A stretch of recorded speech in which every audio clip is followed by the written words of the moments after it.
जे महाराष्ट्र प्राथमिक शिक्षण परिषदेचं हे संकेतस्थळ आहे. वेबसाईटचं नाव मी आता तुम्हाला पाहिजे तर देतो जरा वेळाने, आपण ते हे करा. परंतु ह्या वेबसाईटला तुम्हाला ॲक्सेस नाही आहे. ॲक्सेस फक्त टीचर्सना आहे आणि टीचर्स आपला UDIS नंबर घालून फक्त शाळा किंवा शिक्षकच ह्याला ॲक्सेस करू शकतात. इतर कोणी ह्याला ॲक्सेस करू शकत नाही, सर्वसामान्य मनुष्य. त्याच्यामुळे तुम्ही त्याचं साईट पब्लिश करण्यामध्ये काही पॉईंट नाही, कारण ही साईटचं नावसुद्धा फक्त शाळांकडे असतं.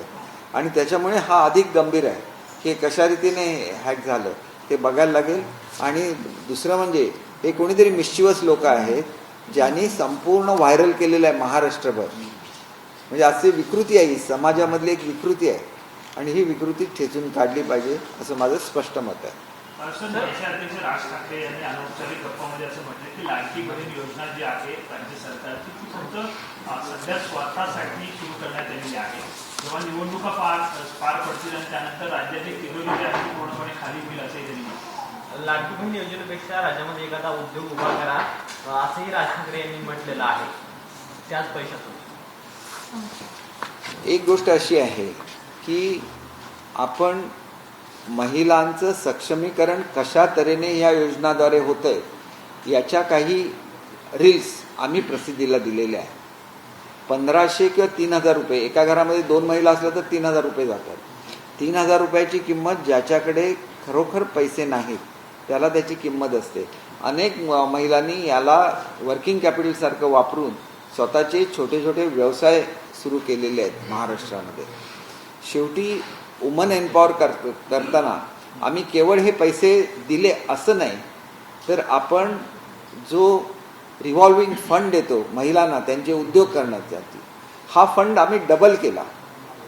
त्यांना मार्गदर्शन करण्यासाठी एक कॅडर असतं उमेदमध्ये, ज्याला कृषी सखी म्हणतात, पशुसखी म्हणतात, वेगवेगळे ज्या सेक्टरमध्ये काम करणार त्याप्रमाणे ते असतं.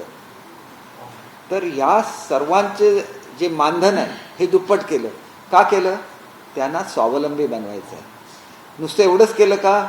सर्व मुलींचं उच्च शिक्षण मोफत केलेलं आहे. शालेय शिक्षण जर मोफत होतंच, उच्च शिक्षण मोफत केलं. म्हणजे वुमन एम्पॉवरमेंटचा एवढा मोठा प्रयोग संपूर्ण भारतामध्ये कधीही झालेला नाही आहे. शेवटी या सगळ्या गोष्टींची माहिती ही निश्चितपणे आम्ही राजसाहेबांना देऊ.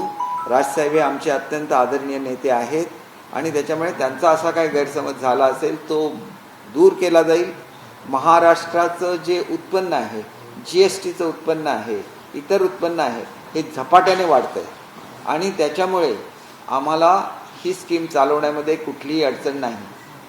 स्कीम जर चालण्यासारखी नसेल तर फायनान्स डिपार्टमेंट आम्हाला अगोदर सांगत असतं आणि त्याच्यामुळे स्कीम 100% चालणार, 100% यशस्वी होणार आणि निवडणुकांच्या नंतरसुद्धा हा कार्यक्रम अव्याहतपणे चालू राहणार. कारण घरची महिला जर सुखी असेल तर घर सुखी असतं. ह्याच्याचबरोबर आपण 3 सिलेंडर मोफत देतोय. म्हणजे हे सगळं करत असताना सर्वसामान्य मनुष्य सुखी राहावा हीच त्याच्या मागची भावना आहे. शेवटी वेलफेअर स्टेट म्हणजे काय असतं? चांगल्यापैकी आरोग्याच्या सुविधा दिल्या पाहिजेत. आमच्याकडे 5 लाखापर्यंत तुमचं वैद्यकीय बिल हे मोफत दिलं जातं. आज हे केवळ आम्ही महिलांसाठी करतोय असं नाही. जे दुधाचे उत्पादक आहेत त्यांना आम्ही सबसिडी दिलेली आहे. आम्ही कापूस, सोयाबीन सर्वांसाठी आम्ही वेगळ्या योजना जाहीर केलेल्या आहेत. शेवटी शेतकऱ्यांसाठी सर्वाधिक खर्च करणारं हे सरकार आहे आणि त्याच्यामुळे 6000 रुपये हे केंद्र शासनाकडून मिळत असले तर 6000 रुपये आम्ही राज्य शासनामार्फत शेतकऱ्यांना देतो. आजपर्यंत त्याच्यामध्ये कधी खंड पडलाय का? याचा अर्थ आमचं शासन हे व्यवस्थित आपली फायनान्शियल शिस्त पाळतं आणि हे करूनसुद्धा सर्वाधिक सुविधा सर्वसामान्य लोकांना देणारे हे शासन आहे आणि ह्याच्यामध्ये कुठलाही मनामध्ये शंका असण्याचं कारण नाही. आपण जी झिरो बिल संकल्पना शेतकऱ्यांसाठी मांडलेली आहे त्याची सुद्धा सुरुवात आता होते. 7.5 हॉर्सपॉवरची झिरो बिल येणार याच्या पुढे. सर, जागा वाटपासंदर्भात बोलताना देवेंद्र फडणवीस असं म्हणाले की लोकसभेप्रमाणे आता विधानसभेमध्ये जागा वाटप होणार आहे. म्हणजेच एकंदरीत त्यांनी हे संकेत दिले की विधानसभेत भाजपच मोठा भाव असेल. कसं पाहता त्यांच्या? हे बघा, आपण ह्याच्यामध्ये कुठली शंका असण्याचं काही कारण नाही. आज सुद्धा त्यांच्याकडे 100पेक्षा जास्त आमदार आहेत. आमच्याकडे 40 अधिक 10 अपक्ष मिळून 50 आमदार आहेत. त्याच्यामुळे मोठा आणि लहान भाऊ हे कोणी असं डिस्प्यूट केलेलं नाही आणि ही संकल्पना कधीही नव्हती पूर्वीच्या काळात सुद्धा. ही मध्यंतरीच्या काळामध्ये जो वाद झाला सेना आणि BJPमध्ये, त्यावेळेला ही संकल्पना आली आणि त्यावेळेला जर हट्ट केला नसता, उद्धव साहेबांनी 2 सीटसाठी त्यावेळेला आपली युती तोडली, नाहीतर त्यांची संख्या युतीमध्ये जास्त राहिली असती. फॉर्म्युला मुळात काय होता, युती ज्यावेळेला स्थापन बाळासाहेबांच्या काळात झाली त्यावेळेला त्याच्यामागची संकल्पना अशी होती की दिल्ली BJPने बघावं आणि महाराष्ट्र शिवसेनेने बघावं आणि म्हणून अधिकच्या सीट या BJPला दिल्या जात होत्या लोकसभेच्या निवडणुकीमध्ये आणि अधिकच्या सीट या शिवसेनेला दिल्या जात होत्या महाराष्ट्राच्या विधानसभेमध्ये. परंतु ही युती तुटल्यानंतर जी इलेक्शन झाली त्याच्यामध्ये अर्थात मोदी साहेबांची हवा होती, मोदी साहेबांचं नेतृत्व होतं, त्याच्यामुळे BJP शिवसेनेच्या पुढे गेली. जर त्याच वेळेला भले 2 जागा कमी होऊन आघाडी झाली असती तर शिवसेनेच्या सीट अधिक आल्या असत्या, कारण त्यांना सीट युतीमध्ये नेहमी जादा सोडण्याची प्रथा होती आणि जादा सीट सोडायला त्यावेळेला BJP तयार होती. म्हणजे त्यावेळीची परिस्थिती आणि आताची परिस्थिती कम्पेअर करता येत नाही. आता बघा, आता स्पष्टपणे सांगितलं की उद्धव साहेब हे मुख्यमंत्री पदाचा चेहरा नसणार हे सांगून काँग्रेसने त्यांचा अपमान केला. त्यांनी काय केलं हा प्रश्न आहे. कारण ज्यावेळेला महाविकास आघाडीची स्थापना झाली त्यावेळेला उद्धव साहेब बरोबर किंवा त्यांची शिवसेना बरोबर आली नाही तर आपल्याला संधी मिळू शकत नाही हे काँग्रेसला माहिती होतं, पवारसाहेबांना माहिती होतं, त्यामुळे त्यांना बरोबर घेतलं. आज त्यांचा चेहरासुद्धा मुख्यमंत्री पदाचा चेहरा म्हणून दाखवायची त्यांची तयारी नाही. या उलट BJPचं आहे की BJP आजसुद्धा मुख्यमंत्री म्हणून आदरणीय एकनाथ शिंदे साहेबांच्या नेतृत्वाखाली निवडणुकीला सामोरं जातं, हे महत्त्वाचं आहे. आणि त्याच्यामुळे कोणाला किती सीट मिळतात याच्यापेक्षा किती सीट आम्ही सगळे मिळून निवडून आणणार आहोत याला फार महत्त्व आहे. त्याच्यामुळे कुठल्याही परिस्थितीमध्ये आम्ही एक संघ आहोत. महाविकास आघाडीसारखं आमच्याकडे काही नाही आहे. आणि आजसुद्धा सर्वाधिक लोकांची पसंती ही एकनाथ शिंदे साहेबांना का दिली गेली तर त्यांनी त्याच्यासाठी मेहनत केलेली आहे, गरीब लोकांसाठी काम केलेलं आहे. आणि हे काम करत असताना सातत्याने आपण मोदी साहेबांच्या आणि शहासाहेबांच्या नेतृत्वाखाली काम करतोय ही भावना त्यांनी कधीही लपवून ठेवलेली नाही आणि सातत्याने ते बोलून दाखवलेलं आहे. आणि त्याच्यामुळे BJPच्या लोकांमध्ये सुद्धा त्यांच्याबद्दल एक प्रेम आणि आपुलकी आहे. आणि त्यांचं आणि फडणवीस साहेबांचं एक आगळं वेगळं असं इक्वेशन आहे, जे तुम्ही बघितलं की एखाद्या भावाभावाचं इक्वेशन असावं त्याप्रमाणे ते इक्वेशन आहे. अर्थात दादा नव्याने आमच्याकडे आल्या त्याच्यामुळे त्यांचं नेतृत्वसुद्धा आम्ही सगळ्यांनी ॲक्सेप्ट केलं आहे. परंतु मूळची जोडी ही एकनाथ शिंदे साहेब आणि फडणवीस साहेब हीच आमच्या दृष्टीने मूळची जोडी होती, ज्यांच्या विश्वासावर आम्ही महाराष्ट्रामध्ये काम करायला सुरुवात केलं. दादांच्या येण्यामुळे आमची युती अधिक मजबूत झालेली आहे. परंतु आमचं हे इक्वेशन पुढच्या इलेक्शनमध्ये सुद्धा कायम राहणार. आपल्या मतदारसंघामध्ये दावा केला आहे आणि त्यांनी आपल्या टीका पण केली आहे की आपण ते 4 वर्षापासून निधी वाटप केला आणि विकास कामं पण केली. त्यांनी असं म्हटलं की तुमचा त्यांनी- पराभव होईल पराभव. आणि मला डिपॉझिट तिकीट द्या. एक गोष्ट अशी आहे की बघा, त्यांनी 2 वेळा माझ्याबरोबर इलेक्शन लढवली, दोन्ही वेळेला ते पराभूत झालेले आहे. मागच्या वेळेला अख्खं गोव्याचं मंत्रिमंडळ हे त्यांच्या प्रचारासाठी उतरलेलं होतं. त्यावेळेला त्यांनी मोदी साहेबांचे फोटो लावलेले होते, त्यांनी शहासाहेबांचे म्हणजे BJPचे फोटो लावून प्रचार केला, तरी ते पराभूत झाले. आज अशी महाराष्ट्रामध्ये परिस्थिती राहिलेली नाही आहे. कोणालाही बंडखोरी करायला अलाऊ केलेलं नाही आहे. ही बंडखोरी त्यावेळेला का झाली जिल्ह्यामध्ये याचं सुद्धा कारण आहे की त्यावेळेला नितेश राणेंच्या विरोधामध्ये पक्षाच्या ऑफिशियल तिकिटावर उमेदवार उभा केला उद्धव ठाकरे साहेबांनी. त्याच्यामुळे आमच्या जिल्ह्यामध्ये ही परिस्थिती निर्माण झालेली होती. त्यामुळे अख्खी BJP ही त्यांच्याबरोबर राहिलेली होती मागच्या इलेक्शनमध्ये. त्यांनी काय निधी दिला, त्यांच्याकडे काय आहे हे बघा. मी एवढा निधी दिलाय माझ्या मतदारसंघात, मला कोणाचा कमीपणा करायचा नाही. कुठल्या कॅपॅसिटीमध्ये निधी दिला? प्रत्येक निधीला माझं पत्र लागतं. जाऊन फक्त मी मंजूर केलेल्या कामांचे नारळ फोडले म्हणजे कोणी मोठा होत नाही. मला त्यांच्याबद्दल कुठलंही वाईट हे नाही किंवा BJPच्या कुठल्याही नेत्यावर मी टीका करणार नाही.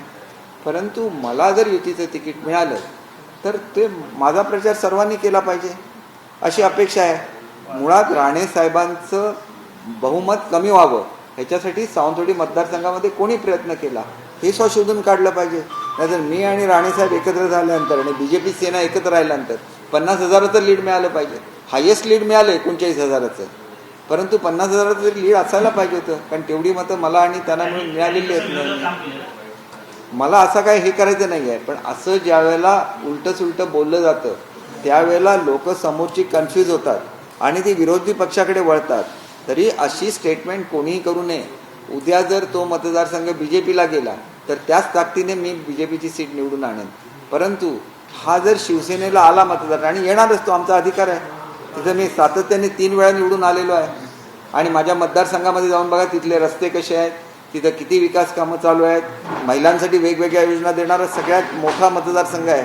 एका वेळेला 4,500 महिलांना एका सेक्टरचं, नुसतं बॅकयार्ड पोल्ट्रीमध्ये 4,500 महिला काम करतात. नुसतं फूड प्रोसेसिंगमध्ये 15,000 महिला काम करतायत. आज 150 कुटुंब यांची स्वतःची हॉटेल्स दिलेली आहेत त्या ठिकाणी. प्रत्येक जो मच्छीमार आहे, जो वल्हवत जायचा, त्यांना आउटबोर्ड इंजिन दिलेली आहेत. आमच्याकडचे मासे गोव्यामध्ये जात नव्हते, त्यांना इन्सुलेटेड व्हॅन्स दिलेले आहेत. म्हणजे असं नाही की प्रत्येक सेक्टर, असं मी तुम्हाला सांगायला गेलो तर अर्धा तास मला सांगितलं पाहिजे. सर्वसामान्य माणसासाठी जो काम करतो त्याच्याबरोबर लोक राहतात. मी काय प्रचार करायला, मी असं जात नाही, मी सारखा फिरत राहत नाही. मी सातत्याने जनतेसाठी काम करत असतो. शेतकऱ्यांना तुम्ही बघा, आमच्याकडे 35 क्विंटल 30 क्विंटलची ॲव्हरेज आहे. 150 क्विंटल भाताची शेती करणारे आज लोक आहेत. आमच्याकडे आंबा तयार होतो, आंब्याला लागणारी ताडपत्री असेल, त्याला लागणाऱ्या क्रेट्स असतील, त्याला लागणारे ट्रॅप असतील, ज्याच्यामध्ये माशी कैद केली जाते. प्रत्येक गोष्ट त्यांना मिळालेली आहे. मग ही दुसरं कोण देऊ का नाही शकलं? मीच का देऊ शकलो? आता आमच्याकडचा बोंडू फुकट जातो, त्याच्यावर प्रक्रिया करण्याची व्यवस्था केली. शेवटी तुम्हाला लोकांच्याबद्दल प्रेम पाहिजे तरच तुम्ही हे करू शकता. दीपक सर, आपण पाहिलं असेल आता निवडणूक आहेत आणि यापासून अशी वक्तव्य हे युतीसाठी किती अशा लोकांची बघा, एक तर त्यांना मी अगोदरच सांगितलेलं आहे की यांच्यावर ॲक्शन घेणं हा त्यांच्या पक्षाचा अधिकार आहे, तो माझ्या पक्षाचा अधिकार तुमचा आहे. मतदारसंघ मी धोक्यात तुम्हाला सांगितलं की किती लोकांसाठी मी काय केलेलं आहे आणि ही केवळ सुरुवात आहे. आणि ह्या सगळ्या योजना, जशा माझ्याकडे पर्यटनाच्या योजना बघा, आपण हाऊसबोट महिलांना, रत्नागिरीतल्या महिलांना 1-1 कोटीचे हाऊसबोट या महिलांच्या बचत गटाला दिलेले आहेत. महाराष्ट्रामध्ये हे कधीही घडलेलं नाही आहे. त्या हाऊसबोटसुद्धा महिला चालवणार. सेम स्कीम आम्ही सिंधुदुर्गमध्ये सुद्धा राबवतोय. पर्यटनामध्ये चमत्कार होतोय. मग मला हा चमत्कार संपूर्ण कोकण पट्टीवर घडवायचा आहे. खरं तर मला एज्युकेशन डिपार्टमेंट दिलं, ते सगळ्यात डिफिकल्ट डिपार्टमेंट आहे. पुढच्या करिअरमध्ये मला फक्त कोकणासाठी काम करायचं आहे. आणि जो चमत्कार मी सिंधुदुर्ग जिल्ह्यामध्ये घडवून दाखवला, तो मला संपूर्ण किनारपट्टीवर घडवून दाखवला. सर, प्रकाश आंबेडकर यांनी एक मोठं वक्तव्य केलेलं आहे. 8 ते 12 ऑक्टोबर दरम्यान महायुती तसंच महाविकास आघाडीच्या घटक पक्षांमध्ये मोठं भूकंप होईल असं त्यांनी म्हटलं आहे. कसं पाहता याकडे? नाही बघा, अस्वस्थता तर आहेच. मी आत्ताच तुम्हाला सांगितलं, मुख्यमंत्री पदाचा चेहरा जाहीर नाही झाला याचा अर्थ काय केलं की त्यांना बरोबर घेऊन फसवलं. ही वस्तुस्थिती आहे. आणि आज सगळे शिवसैनिक आमच्याबरोबर आहेत आणि त्यांच्याबरोबर फतवावाले लोक आहेत. हे उघड आहे. ते फतवावाले लोक बाजूला करा, मग खरीच काही कळेल ना. आणि म्हणून स्वतः शिवसैनिकांनी स्वतः जे बाळासाहेबांचे विचार आहेत त्याच्यावर चाललं पाहिजे, एवढंच आमचं म्हणणं आहे. बाकी आमचं म्हणणं नाही. महायुतीमध्ये भूकंप काही होणार नाही. आणि महायुती बेसिकली तुम्हाला मी सांगितलं, आम्ही आयडियॉलॉजीवर एकत्र आहोत. आमची आयडियॉलॉजी आहे ती हिंदुत्वाची आहे. आणि हिंदुत्वाची व्याख्या अशी आहे की हे हिंदुस्थान आहे आणि हिंदुस्थानच्या भूमीवर जो जो प्रेम करतो तो हिंदू. ही व्याख्या स्वतः बाळासाहेबांनी केलेली आहे. त्याच्यामुळे आम्ही त्याच्याशी ठाम आहोत. आमच्या ज्या ज्या योजना आलेल्या आहेत त्याच्यामुळे पायाखालची वाळू सरकलेली आहे. आणि त्याच्यामुळे निश्चितपणे मी तुम्हाला सांगतो की आम्ही 180पेक्षा जास्त जागा महाराष्ट्रामध्ये मिळवणार. कदाचित 200च्या आसपाससुद्धा जागा जातील असं मला वाटतं. परंतु लोकसभेच्या नंतर परिस्थिती मोठ्या प्रमाणात बदललेली आहे. आणि लोकसभेमध्ये कॉन्सन्ट्रेटेड पॉप्युलेशन ज्या एका पर्टिक्युलर विधानसभा मतदारसंघामध्ये आहे तेवढाच विधानसभा मतदारसंघ जाऊ शकतो. अनेक ठिकाणी असं झालं की 5-5 विधानसभा मतदारसंघावर आम्ही आघाडीवर आहोत, पण एकाच विधानसभा मतदारसंघामध्ये 90 हजाराचं डेफिसिट आम्हाला मिळालं तरी आमच्या सीट गेलेल्या आहेत. म्हणजे हे तुम्ही बघा. आणि त्याच्यामुळे तेवढे विधानसभा मतदारसंघामध्ये आम्ही आघाडीवरच आहोत. त्याच्यामध्ये कुठलीही शंका असण्याचं कारण पवार नाही. यांच्या जनसन्मान यात्रेत पैसे देऊन कार्यकर्ते आणले अशी माहिती समोर येते. महिलांना 300 तर पुरुषांना 600. ज्या महिलांना पैसे मिळाले नाही त्यांनी आज गोंधळ घातलेला आहे. मला एवढंच सांगायचं आहे बघा, हा प्रश्न तुम्ही मला का विचारताय? हा प्रश्न तुम्ही तिथल्या लोकांना विचारला पाहिजे. एक कसं असतं की कुठल्याही मिटिंगला यायचं असेल तर वाहतुकीची सोय करायला लागते. वाहतुकीची सोय केल्याशिवाय एवढा लांबून लोक कशी येणार? तर त्याच्या पलीकडे काय होत असेल असं मला स्वतःला वाटत नाही. सर, मुंबई युनिव्हर्सिटी याची सिनेट निवडणूक पार पडली. 10च्या 10 जागा ज्या आहेत ते उद्धव बाळासाहेब ठाकरेंच्या शिवसेनेच्या युवा सेनेने जिंकलेले पाहायला मिळतात. आज जल्लोष झाला मातृश्रीच्या बाहेर आणि त्यांनी दावा केला की अनेक लोकांनी ही निवडणूक होऊ नये म्हणून विरोध केला. आमचा मुंबईवरचा जो दावा आहे तो ठाम आहे, मुंबई आमची झाली असे सगळं. हे बघा, ह्या इलेक्शन अशा असतात की त्याच्यामध्ये मेंबरशिप करायला लागते. मेंबरशिप केल्याशिवाय इलेक्शन्स होत नाही. त्यांनी मेंबर जास्त केले, आम्ही तर त्या ह्याच्यामध्ये मेंबर्स वगैरे काय केलेले नाही आहे. मेंबर्स केले असते तर आमच्यासोबत सीट आल्या असत्या. त्याच्यामुळे त्या निवडणुकीचा एवढा जल्लोष करण्याची कुठली आवश्यकता नाही असं मला स्वतःला वाटतं. जो काय तुम्ही ॲनालिसिस करायचं असेल तर प्रत्यक्षात जिथं मतदान झालेलं आहे तिथलं ॲनालिसिस करा. तिथं आपल्याला लक्षात येईल की आम्हीच आघाडीवर आहोत, आम्ही पुढे सुद्धा आघाडीवर राहणार. दीपक जी, आता आपण पाहिलं असेल तर इलेक्शन कमिशन यांनी सांगितलं की जर गुन्हेगारी पार्श्वभूमीचा व्यक्ती असेल तर त्याची 3 वेळा जाहिरात देणं हे बंधनकारक आहे. नाही, देणं आवश्यक आहे, कारण लोकांना सुद्धा कळलं पाहिजे की आपल्या लोकप्रतिनिधीवर एवढ्या केसेस आहेत म्हणून. त्याच्यामध्ये काही चुकीचं आहे असं मला वाटत नाही. सर, महाविकास आघाडीमध्ये एकूणच संघर्ष पाहायला मिळतो आणि जो ठाकरेंना 44 जागाच मिळतील असं देखील आंबेडकरांनी दावा केलाय. कसं पाहताय? नाही, तर हा महाविकास आघाडीचा अंतर्गत प्रश्न आहे, पण त्याच्यापेक्षा जास्त त्यांना मिळतील असं मला सुद्धा दावा वाटतं. केला की 44 जागाच फक्त ठाकरेंना मिळतील असं देखील दावा केला. आता बघा, तुम्ही काय करताय की ज्यांनी हे स्टेटमेंट केलेलं आहे, आता प्रकाशराव आंबेडकर एक फार मोठे नेते आहेत, तर बाळासाहेबांच्याबद्दल मी इथं काय बोलावं आंबेडकरांच्याबद्दल? तर हा प्रश्न तुम्ही त्यांना विचारणं अधिक योग्य ठरेल.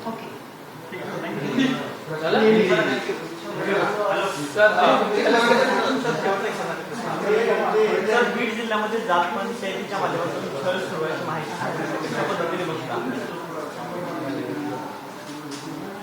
बघा, अशा तऱ्हेच्या ज्या बातम्या येतात त्यावेळेला त्याची खात्री केल्याशिवाय त्याच्यावर काही कॉमेंट करणं योग्य ठरत नाही. त्याच्यामुळे याच्यावर मी काही कॉमेंट करू शकतो नाही. सर, हिंदी में सवाल है कि पहले तो वेबसाइट के बारे में बता दीजिए. देखिए, हमारा वेबसाइट है जो है http महावाचन उत्सव.org. इस पे एक कोड रहता है, उस कोड को टीचर सिर्फ एक्सेस कर सकते हैं और उसके बाद उनको वो सर्टिफिकेट डाउनलोड हो जाता है. वो बहुत ही अच्छे मराठी में लिखा हुआ सर्टिफिकेट है. किसी ने उसको टैंपर किया है और बहुत ही हास्यास्पद ढंग से उसको लिखा है ताकि महाराष्ट्र गवर्नमेंट की बदनामी हो, मराठी भाषा की बदनामी हो. तो हम ये सहन नहीं करेंगे. इसके बारे में हम पुलिस कंप्लेंट करेंगे और उन पर कार्रवाई भी होगी जिन्होंने ये किया है. तो आज चुनाव आयोग ने प्रेस कॉन्फ्रेंस में कुछ चीज़ें कही है. एक बात ये फेक न्यूज़ और फेक न्यूज़ जो है वो अगर फैलाई जाती है सोशल मीडिया पे खास तौर पर तो ऐसे लोगों पे कार्रवाई की जाती है. हम लगातार चुनाव में देखते हैं कि फेक नैरेटिव, फेक न्यूज़ फैलाई जा रही है. ये एक तो बहुत विपक्ष हो या सत्ताधारी इस पे हमेशा कहते हैं कि फेक नैरेटिव है. तो अब आप लोगों का है कि अब फेक नैरेटिव न हो या देखिए, हमेशा हमारा भी, हमने ये मुद्दा उठाया था लास्ट इलेक्शन में भी कि किस तरह से रॉन्ग नैरेटिव क्रिएट किया जाता है, किस तरह से फेक न्यूज़ चलती है. उस पर अगर कार्रवाई हो और इलेक्शन कमीशन की तरफ से हो तो ये बहुत ही अच्छी बात है. इसको हम लोग वेलकम करते हैं और इस पे कार्रवाई होनी चाहिए. ऐसे हमें लगता है. तो उसका सिस्टम भी बनना चाहिए. क्या पॉलिटिकल पार्टीज इसके लिए आगे आएंगी? हम तो आगे आएंगे, बीजेपी आगे आएगी. जो लोग ऐसी गलत अफवाहें फैलाते हैं वो शायद आगे ना आए. साथ ही उन्होंने ये भी स्पष्ट कर दिया है कि जो क्रिमिनल बैकग्राउंड के जो प्रत्याशी होंगे खुद पॉलिटिकल पार्टी को भी बताना पड़ेगा, न्यूज़ देनी पड़ेगी कि आप क्यों एक क्रिमिनल बैकग्राउंड के व्यक्ति को जो कैंडिडेट दे रहे हैं. देखिए, इसमें दो चीज़ें हैं.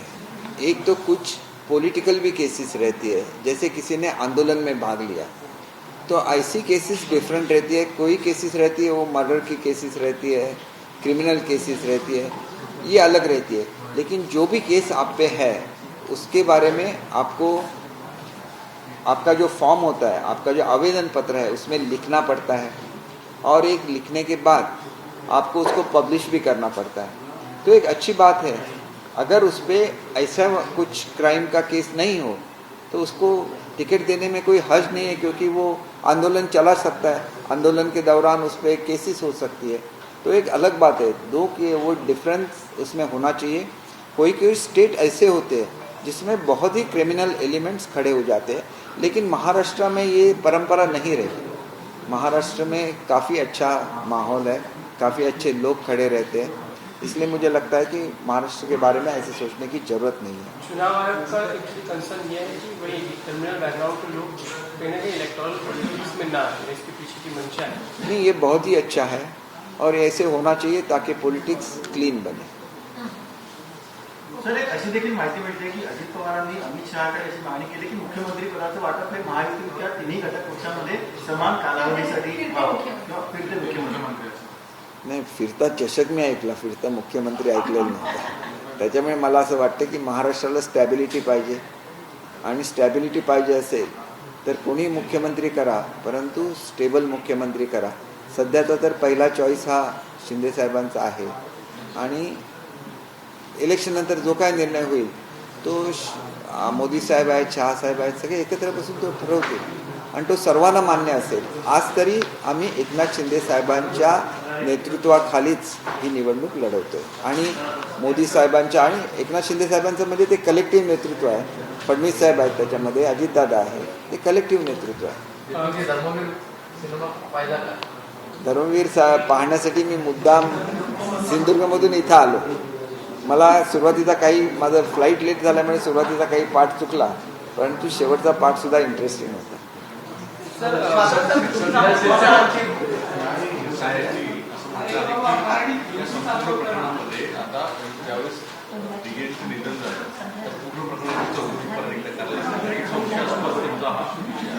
नाही बघा, शिरसाट काय बोलले याच्याबद्दल मला स्वतःला काही विधान करायचं नाही, कारण तो त्यांनी व्यक्तिगत केलेलं विधान आहे। ही पक्षाची भूमिका आहे वगैरे असं असतं तर मग आम्हाला सांगण्यात आलं असतं आणि मी स्वतः तेच बोललो असतो।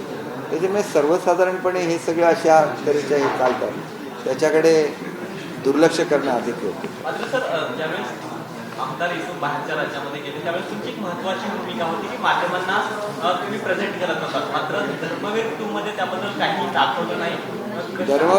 धर्मवीर 3 अजून यायचं आहे, त्याच्यामुळे धर्मवीर 3 मध्ये ती दिसेल ना भूमिका।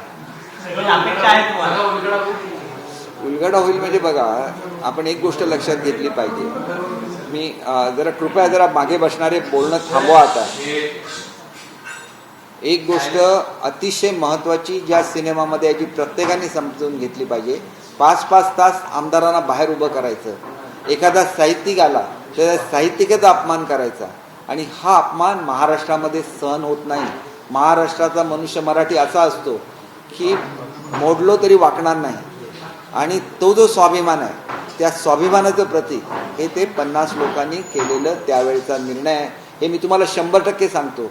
जे लोक पैशावर राजकारण करतात त्यांनाच खोके माहिती असतात, आम्हाला हे खोके माहिती नाही, आम्ही याच्याबद्दल कधी बोललो नाही। एवढं ज्याला बदनामी केली त्याला तुमचं खरं स्वरूप हे त्या सिनेमाने बाहेर आणलेलं आहे, आणि मी सुद्धा असं बाहेर राहिलेलो आहे। म्हणजे मला स्वतः बोलवलं असताना उद्धव साहेबांनी 2-2, 3-3 वेळा मातोश्रीच्या बाहेर जाऊन त्यांच्या पीएला ज्याला फोन करायचो, आजच्या अपॉइंटमेंटमध्ये तुमचं नाव नाही, उद्याच्या अपॉइंटमेंटमध्ये तुमचं का नाही, मग मला सांगितलं कशाला, मला बोलवलं कशाला? माझ्या एक जमीन होती ज्याच्यामध्ये 25,000 शेतकऱ्यांचा प्रश्न होता, जमीन त्यांच्या नावावर व्हायची होती। फडणवीस साहेबांनी शेवटच्या दिवशी त्याच्यावर सही केली, जी.आर. नगरला त्याला स्टे दिला, आणि हा स्टे 2.5 वर्ष चालू होता। 2.5 वर्षामध्ये त्याच्यावर निर्णय नाही दिला। आम्ही सातत्याने सांगत होतो तो स्टे शेतकऱ्यांच्यावर आहे, तुम्हाला नवीन निर्णय घ्यायचा आहे, नवीन निर्णय घ्या। का नाही उठला तो स्टे? शिंदेसाहेब झाल्यावर का स्टे उठला?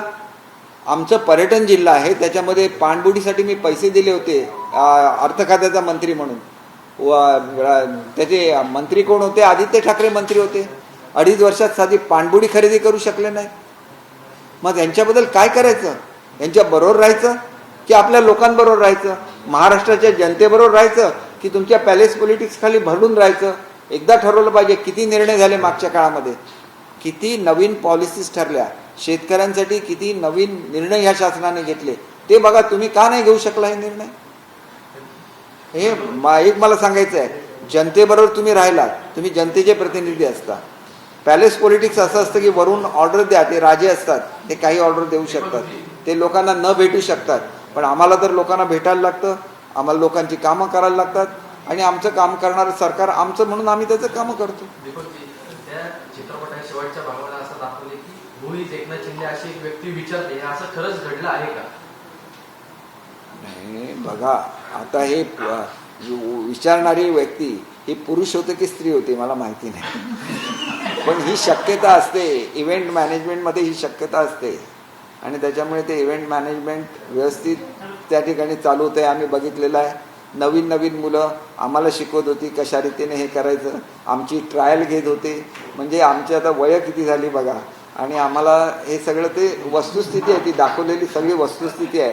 त्याच्यामध्ये पण ते हुईद एकनाथ शिंदे असं ज्यावेळेला विचारलं त्यावेळेला मी तिथे नव्हतो, परंतु विचारण्याची कॅपॅसिटी आहे 100%.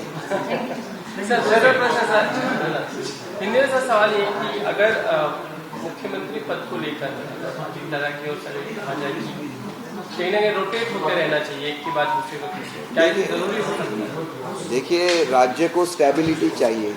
किसकी एम्बिशन क्या है ये ज़्यादा अहमियत नहीं रखता.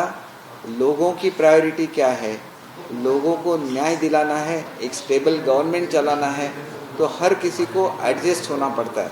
तो हमें ऐसे लगता है कि एक स्टेबल गवर्नमेंट आ जाए, और इसको हम लोग, ये हमने देखा है कि इसको फिरता चषक बोलते हैं मराठी में. फिरता चषक नहीं होता है मुख्यमंत्री के, ये तो रोटेट नहीं होता है. ये तो महाराष्ट्र का स्वाभिमान है. कोई भी उस पर बैठे, पूरे काल तक उस पर काम करे, 5 साल काम करे और महाराष्ट्र को न्याय दे. क्या मुख्यमंत्री एकनाथ शिंदे हो सकते हैं? देखिए, आज उनके नेतृत्व में ये हम लोग इलेक्शन को सामने जा रहे हैं, और उनका जो नेतृत्व है वो कलेक्टिव है. जैसे वो कभी भी उनका भाषण सुनिए, उसमें मोदी साहब का नाम रहेगा, शाह साहब का नाम रहेगा, फडणवीस साहब का नाम रहेगा, अजीत दादा का भी रहेगा. तो वो रिप्रेजेंट करते हैं हमारे पूरे युति को. तो उन्होंने कभी भी ऐसे नहीं बोला कि ये मैं हूँ, ये बोलते कि महायुति हो, और महायुति का मैं रिप्रेजेंटेटिव हूँ. इसलिए दिन रात काम करते हैं. और आज अव्वल स्थान पे वो क्यों आ गए? क्योंकि उन्होंने गरीबों के लिए काम किया. तो वो लेके, और महायुति का एजेंडा लेके वो सामने जा रहे हैं. तो जाहिर सी बात है कि उनका और जो फडणवीस साहब का रिलेशन है वो इतना अच्छा है कि उसमें कभी भी हमने दरार नहीं देखी. अब कुछ भी अगर दरार आ गई होगी, जो अजीत दादा ने तो बाद में ज्वाइन किया जब हम लोग सत्ता में थे, तो उनके बारे में भी हमें रिस्पेक्ट है. तो ऐसे बिल्कुल नहीं कि उनके बारे में कोई रिस्पेक्ट नहीं रखता है, लेकिन हमारी तो महायुति है, उसकी जो आइडियोलॉजी है वो आइडियोलॉजी सेम है. इसलिए हम लोग पूरे मन से इकट्ठा है, और हमारी आइडियोलॉजी सेम रहेगी. चाहे कोई भी हमें ज्वाइन हो, तो वो हमारे विकास की वजह से ज्वाइन हो, लेकिन हमारी आइडियोलॉजी नहीं बदलेगी. ये हिंदुस्तान है, और जो भी हिंदुस्तान में रहना चाहता है उसको हिंदुस्तान की भूमि पे प्रेम करना चाहिए. आप हिंदुस्तान की भूमि में रह के अगर पाकिस्तान जिंदाबाद बोलेंगे तो आप हमारे नहीं हैं. हमारा हिंदुत्व कहता है कि ये हिंदुस्तान, हमारा बंटवारा हुआ था, एक पाकिस्तान बना, एक हिंदुस्तान बना. तो हमने सबको साथ में लिया, हर कौम के लोगों को साथ में लिया, हर जाति के, हर प्रदेश के लोगों, हम इकट्ठा आके हमारा हिंदुस्तान बना. तो हम किसी को डिफरेंट ट्रीट नहीं लेते, लेकिन ये हमारा हिंदुस्तान है, और वही हमारी भावना है. और जो हमारे भूमि पे प्रेम करेगा वो चाहे किसी भी मजहब का हो, वो तो हिंदू ही कहलाएगा, क्योंकि वो हिंदुस्तान पे प्रेम करने वाला हिंदू नागरिक है. और यही हमारी आइडियोलॉजी है, और उसका विकास करना है. वो तो मोदी साहब कर रहे हैं, हम लोग सब उनके साथ हैं. सर, और अमित शाह अक्टूबर में आने वाले हैं, 3 दौरा हो सकता है उनका. उनकी कोशिश होगी कि मुंबई की जो स्ट्रैटेजी है, खासकर चुनाव के लिए विधानसभा में भी बहुत नुकसान हुआ लोकसभा में, अलग से स्ट्रैटेजी बने, फोकस्ड स्ट्रैटेजी हो. लेकिन इस दौरान उनकी कोशिश होगी सबसे ज़्यादा सीट विधानसभा के लिए उन्हीं के पास है. लेकिन लोग शिवसेना हमेशा गढ़ रहा है, भले 2 गुट है लेकिन शिवसेना गढ़ रहा है मुंबई. देखिए, मुंबई कॉरपोरेशन का इलेक्शन जब अलग अलग लड़ा गया तो सेना और बीजेपी के कॉरपोरेटर्स के नंबर में कुछ भी ज़्यादा फर्क नहीं था. शायद 84 और 82 ऐसे ही था। शिवसेना 84 थी, बीजेपी 82 थे। इसके बावजूद भी बीजेपी ने अनकंडीशनल सपोर्ट दिया शिवसेना को। शिवसेना का मेयर रहा पूरे 5 साल, शिवसेना का स्टैंडिंग कमेटी का चेयरमैन रहा पूरे 5 साल, और सब कमेटी के चेयरमैन शिवसेना के थे। इसको दोस्ती बोलते हैं और यही दोस्ती निभानी पड़ती है।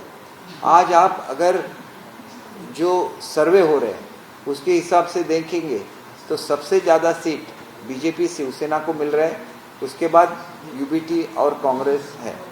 तो इसका मतलब साफ है कि लोगों का कहना यही है कि हमें प्रोग्रेसिव स्टेट चाहिए। मुंबई बदल रहा है, मुंबई सुंदर बन रहा है, मुंबई हेल्दी बन रहा है।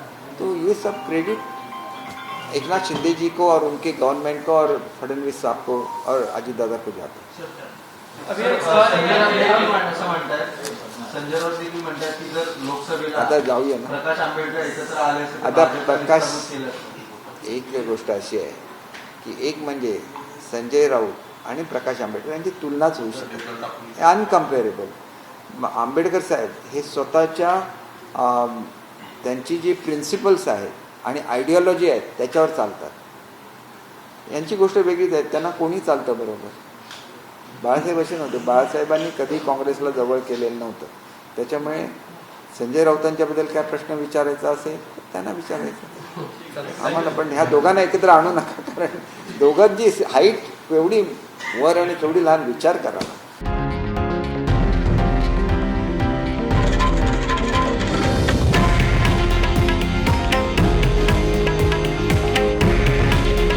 हे आहे देशातील नंबर 1 न्यूज नेटवर्क आणि आपण पाहत आहात TV9 मराठी. काळजी तुमची, हित महाराष्ट्राचं.